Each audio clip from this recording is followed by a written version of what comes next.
Then again, good morning, ladies and gentlemen. Dr. Maracas, as I said, my dear major professor and mentor, esteemed members of the committee and friends. My name is Dewey Turner, and it's my honor and privilege to defend my dissertation titled Senior Enlisted Servicewomen as Warfighter Force Multipliers, a model of psychological capital, job resources, and women, peace, and security resonance.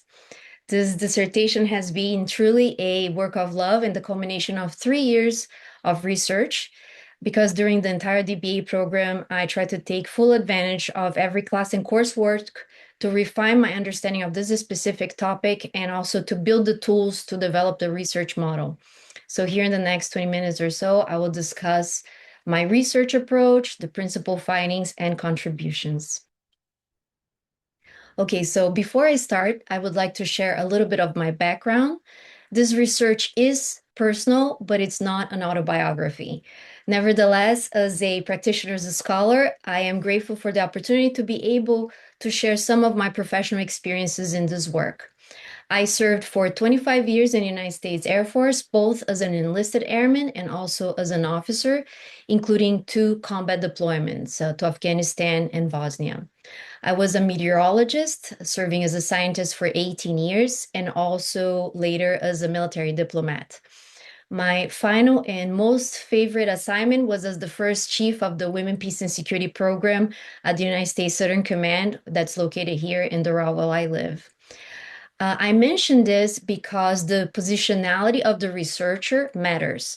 And I want to make sure that my professional experience was part of this study. Certainly, it shaped how I recognized the problem and also how I came to the conclusion that this topic deserved the scholarly attention. However, my background did not determine the findings. Instead, I wanted to make sure the academic rigor and the data presented the findings and were at front and center. While this study focuses on a population, the senior enlisted servicewomen, at the core are truly the individuals. The women that I studied are mothers, daughters, leaders, and like many of us, they balance careers and families and personal aspirations. But what sets them apart is that they choose to serve in one of the most demanding professions in the world, in environments of high complexity, uncertainty, ambiguity, and also the possibility of having to make the ultimate sacrifice. And this reality is reflected by Sergeant First Class Nicole Armour, to whom my dissertation is fully dedicated. She was a senior enlisted leader who made the ultimate sacrifice for our nation earlier this year.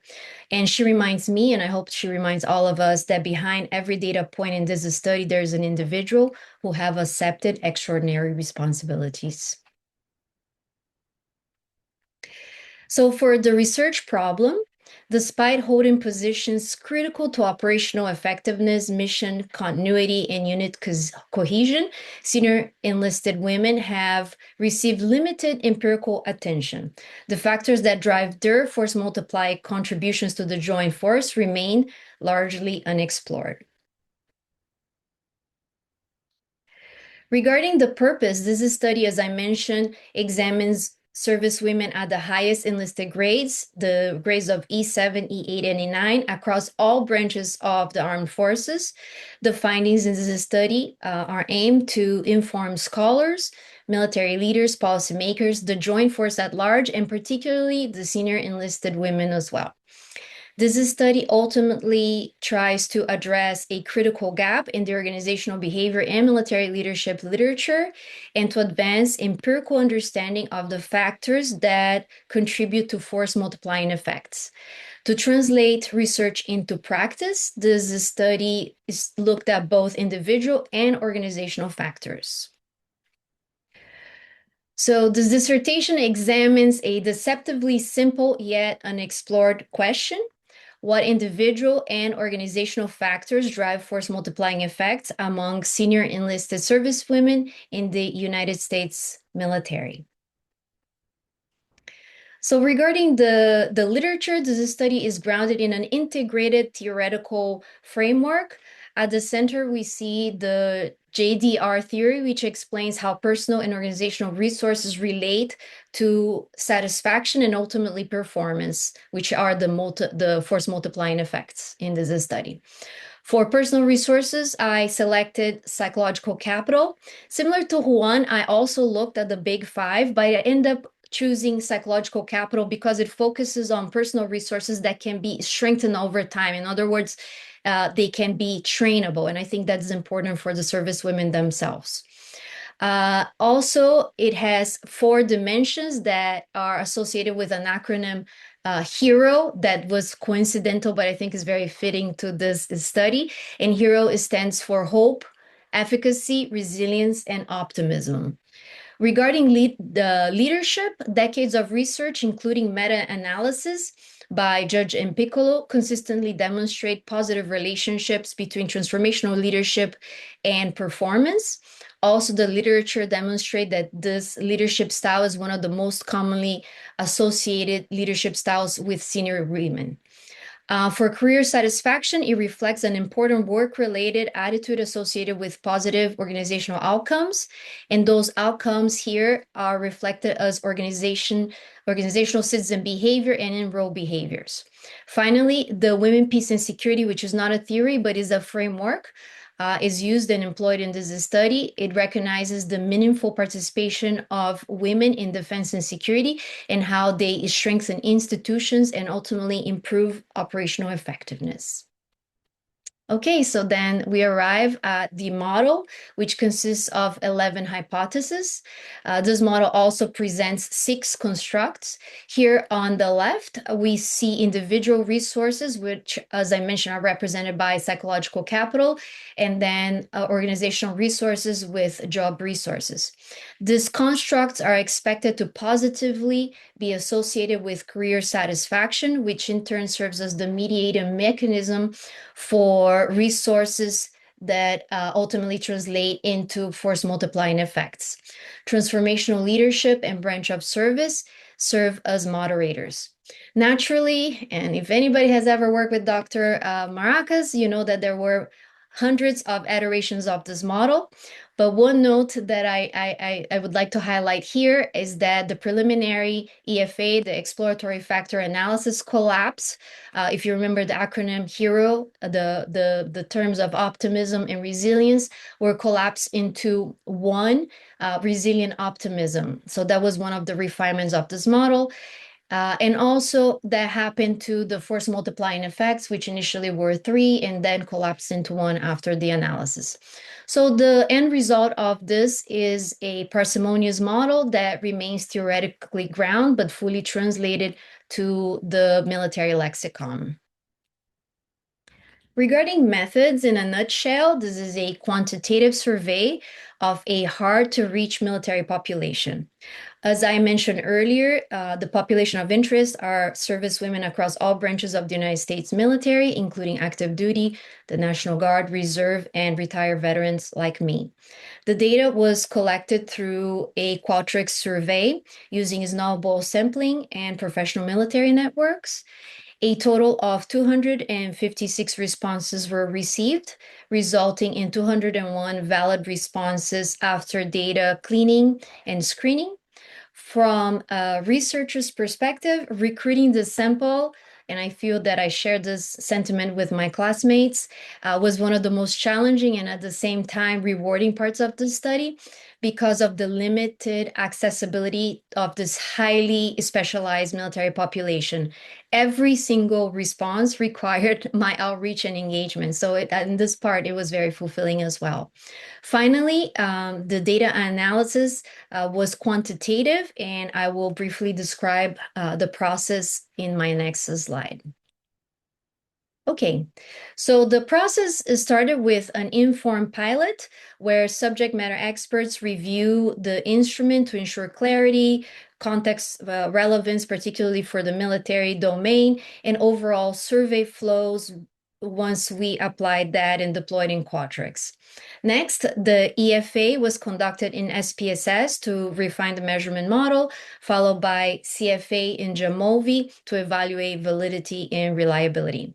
Then correlation analysis was used to examine the bivariate relationship among the constructs, and finally hypothesis testing through linear regression and moderation analysis.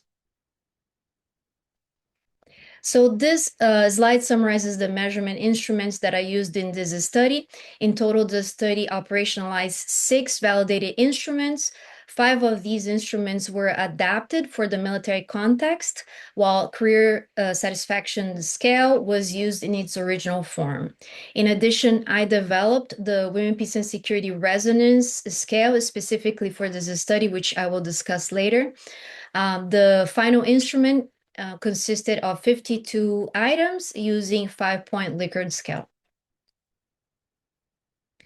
For the measurement validation, overall, it demonstrated some very good and strong psychometric properties, notably the overall Cronbach's alpha of 0.922 indicates excellence in turn consistency across the instrument, and the model also shows acceptable fit. The results gave me the confidence that I could apply and deploy this instrument to the population that I was seeking to study. In terms of the demographics, the sample composition reflects, as expected, a highly experienced and accomplished military population. Several items do stand out. First is that 86% of the participants have deployed overseas. This highlights the substantial operational and tactical experiences of the women assessed. Next, nearly 3/3 of the population of the participants were mothers of school-age children while they were serving. And the education profile is also very striking. It demonstrates that over 93% of the participants reported some college education, with nearly 80% attaining a bachelor's or graduate degree. And I think it's useful to highlight here that, by the way, college education is not a requirement for the enlisted corps since they attain technical skills through military training and education. So just shows the excellence of these individuals. Nearly all participants were over 35 years old, which matches and aligns really well with the years in service that are typically required to attain the senior enlisted ranks. For the hypothesis and summary of results, I am pleased to report that 9 of the 11 hypotheses were supported. All 7 direct effect hypotheses were confirmed, along with 2 of the 4 moderation effects. The not supported hypothesis, H9 and H11, were equally informative. One assumption for hope in particular is that this is a highly internalized psychological resource among senior enlisted women, and I would love in the future to study more. And then regarding the branch of service, the sample was not sufficiently spread across all of the services, so I could not really detect a moderating effect concerning the branch of services. But the good news here is that this serves as an opportunity for future research using a more balanced cross-service sample. Regarding key findings, here are some of the highlights of this table. I'm not going to go through every number, but notably, professional development emerged as the strongest predictor of career satisfaction with a standardized beta of 0.586 and an F value of 103.81 is statistically significant and accounting for over 1/3 of the variance.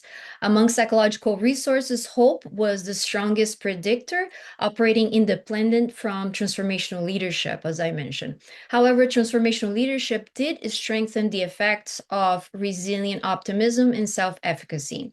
Finally, for the WPS resonance, it also demonstrated some significance and a positive relationship with career satisfaction, providing the very first quantitative empirical evidence that demonstrate that the perceptions of women are related to women, peace, and security, and that it does matter ultimately in the military institution. For contributions, theoretically, this study extends the JDR theory to senior enlisted service women and also contextualizes organizational behavior theory within the military. In practical terms, it provides evidence-based recommendations at the individual, institutional, and national levels to strengthen the readiness of the force and also mission effectiveness. Also, elements of this work have already informed efforts here at FIU, at the Jack Gordon Institute, where I have the privilege of leading the Human Aspects of Security Forum. And here, some of the items from this dissertation and this study will continue to be implemented through the forum as we, as a team, two of my team members are here, by the way, Claudia and Dali, as we will continue to integrate that in curriculum development, policy recommendations, and specialized academic content related to the subject of this dissertation. Empirically, this work introduces and validates a new resonance instrument, which I will discuss next. Okay, so the Women, Peace, and Security resonance is both a new construct and a measurement instrument. I defined it as the perceived congruence between an organization and the Women, Peace, and Security global framework. I named the resonance, if you can imagine, I was thinking of a guitar is stringing and how the sound perpetuates through a room. So how does the WPS framework perpetuates and resonates back from the organizations?